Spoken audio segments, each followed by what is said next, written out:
இன்றைக்கி நம்ம என்ன செய்ய போகிறோம் அப்படின்னா கேப்சிகம் கிரேவிங்க. இதோட டேஸ்ட் ரொம்ப சூப்பராக அண்ட் அல்டிமேட்டாக இருக்கும். ஸோ எப்படி செய்யலான்னு பார்க்கலாம். ஸோ நான் ஒரு பெரிய பேன் எடுத்திருக்கேன். இந்த மாதிரி பேனில் கொஞ்சம் ஆயில் ஹீட் பண்ணிக்கோங்க. கொஞ்சமாக சீரகம், கருவேப்பிலை போட்டு, கொஞ்சமாக சில்லி அண்ட் கார்லிக் நசுக்கி போட்டிருக்கேன். அது நல்லா கோல்டன் ஃப்ரை ஆனதுக்கப்புறம் இந்த மாதிரி நல்லா சாட்டே பண்ணிக்கோங்க. அதுக்கப்புறமா ஆனியன். ஸோ நான் இந்த கையில் ஃபோன், இந்த கையில் குக்கிங் வீடியோ எடுக்கிறதுனால கொஞ்சம் ஷேக்கியாக இருக்குது. கொஞ்சம் அட்ஜஸ்ட் பண்ணிக்கோங்க. அண்ட் ஆனியன் போட்டு நல்லா கொஞ்சம் கோல்டன் ஃப்ரை ஆனதுக்கப்புறமா டொமேட்டோ போட்டு அதையும் நல்லா வதக்கிட்டு ஜஸ்ட் ஒரு 3 மினிட்ஸ் க்ளோஸ் பண்ணி வச்சுக்கோங்க. க்ளோஸ் பண்ணிவிட்டு அண்ட் தென் மறுபடியும் ஓப்பன் பண்ணிங்க அப்படின்னா நல்லாவே குக் ஆகிருக்கும். நல்லா ஸ்மூத்தாக சாஃப்டாக வெந்திருக்கும். திரும்பி ஒரு வாட்டி ஃப்ரை பண்ணிவிட்டு, ஸோ நான் இதில் பார்த்திங்கன்னா வீட்டு மிளகாத்தூள் தான் ஆட் பண்ணுறேன்.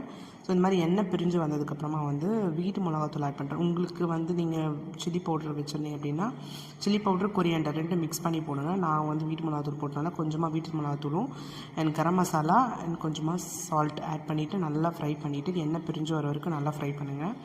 ஃப்ரை பண்ணதுக்கப்புறமா பாருங்கள், இந்த மாதிரி எண்ணெய் நல்லா பிரிஞ்சு வந்தால் தான் அதோட டேஸ்ட் நல்லா மசாலா நல்லா டேஸ்ட் கொடுக்கும். அதுக்கப்புறமா நீங்கள் கேப்சிகம் இதில் ஆட் பண்ணுங்கள். கேப்சிகம் ஆட் பண்ணிவிட்டு நான் ஆக்சுவலாக 2 கேப்சிகம் தான் எடுத்திருக்கேன். அதுவே உங்களுக்கு சாலிடாக 4 பேர் சாப்பிட்லாம். இல்லை உங்கள் வீட்டில் நிறைய பேர் இருக்காங்க, நீங்கள் எக்ஸ்ட்ரா ஒரு 2 கேப்சிகம் ஆட் பண்ணிக்கோங்க. ஸோ கேப்சிகம் போட்டு ஒரு ஆஃப் கப் தண்ணி ஆட் பண்ணால் போதும். ஆட் பண்ணிவிட்டு திரும்ப லிட் க்ளோஸ் பண்ணிவிட்டு ஒரு 5 to 10 மினிட்ஸ் நல்லா குக் ஆகி வரணும். அது ரிப்பீட் பண்ணுங்கள். ஸோ கேப்சிகமோட என்ன பெஸ்ட்டு சைட் டிஷ் நம்ம கொடுக்கலாம் அப்படின்னு பார்த்தோன்னா சப்பாத்திக்கு ரொம்ப ரொம்ப சூப்பராக இருக்கும். ஸோ சப்பாத்திக்கு நீங்கள் பண்ணிங்கன்னா இது கண்டிப்பாக அல்டிமேட்டாக இருக்கும். நான் சப்பாத்திக்கு பண்ணியிருக்கேன். தோசைக்குமே ரொம்பவே நல்லாயிருக்கும். இந்த மாதிரி கிரேவி செம்ம அல்டிமேட்டாக இருக்கும். இதில் என்ன ஆட் பண்ணணும் அப்படின்னா எக்கு. ஸோ நான் 2 எக்கு ஆட் பண்ணியிருக்கேன். எக்கு ஆட் பண்ணிவிட்டு நம்ம நல்லா உடனே அதை நல்லா மிக்ஸ் பண்ணணும்.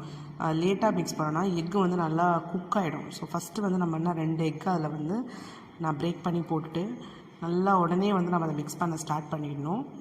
அப்போ தான் அது ஒரு கிரேவி கன்சிஸ்டன்சிக்கு வரும். அதோட டேஸ்ட்டுமே சூப்பராக இருக்கும். இந்த மாதிரி நல்லா மிக்ஸ் பண்ணிக்கோங்க. மிக்ஸ் பண்ணிவிட்டு லைட்டாக நான் லாஸ்ட்டாக மேலே பெப்பர் ஆட் பண்ணியிருக்கேன். ஸோ நீங்கள் பெப்பர் அண்ட் கொரியாண்டர் 2மே ஆட் பண்ணிவிட்டு மிக்ஸ் பண்ணி ஸ்டவ் ஆஃப் பண்ணி இது ஒரு சைடு எடுத்து வச்சுருங்க. தென் சப்பாத்தி போட ஸ்டார்ட் பண்ணிடலாம். ஸோ சப்பாத்திக்கு இந்த கேப்சிகம் கிரேவி சாப்பிட்டிங்கன்னா அல்டிமேட்டாக இருக்கும். சப்பாத்தி பிடிக்காதவங்க கூட சீரியஸாக இது சாப்பிடுவாங்க. ஸோ ட்ரை பண்ணி பார்த்து